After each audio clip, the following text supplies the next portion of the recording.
दूध कौन से जानवर का सबसे अच्छा होता है? बेटी, दूध तो भैंस का ही सर्वोत्तम होता है। फिर तो आपको भैंसशाला चलानी चाहिए स्वामी जी। आप गौशाला चलाते हैं और दूध भैंस का सबसे अच्छा बता रहे हैं। वो इसलिए बेटी, क्योंकि आपने दूध के विषय में पूछा है और दूध भैंस का ही उत्तम होता है। तो फिर गाय का दूध स्वामी जी? बेटी, गाय का दूध दूध नहीं, अमृत होता है। और हमारे लिए गाय जानवर नहीं, हमारी माँ है। वो कैसे स्वामी जी? बेटी, हमारे शास्त्रों में स्पष्ट उल्लेख है, गावो विश्वस्व मातरः, गाय संपूर्ण विश्व की माता है।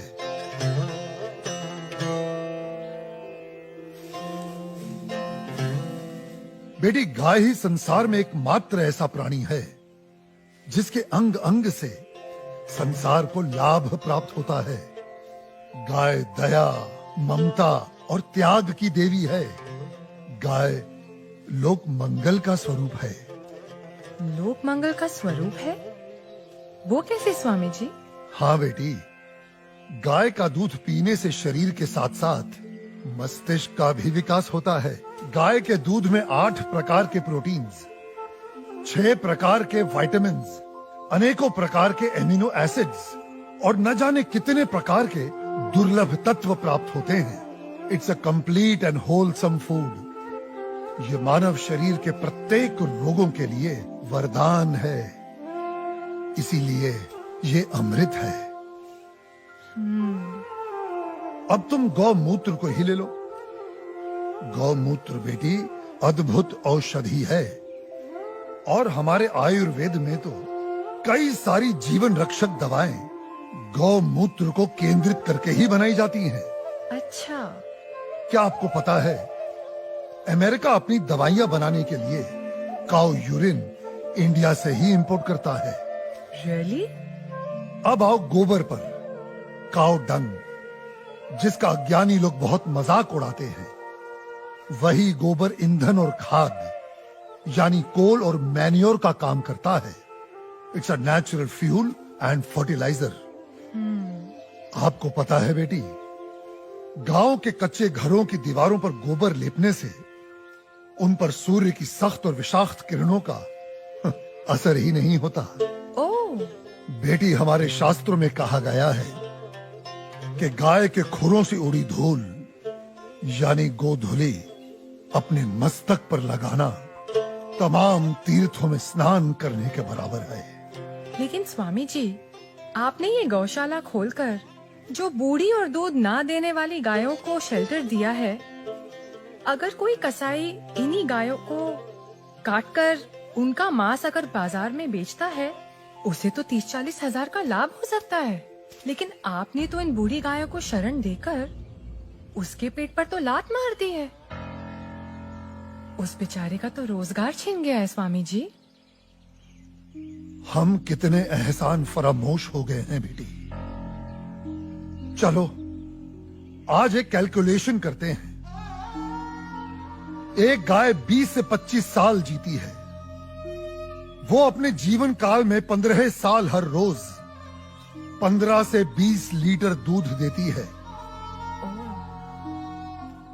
इसका मतलब एक साल में हुए तकरीबन 7,000 लीटर दूध और 15 साल में हुए 1,05,000 लीटर दूध।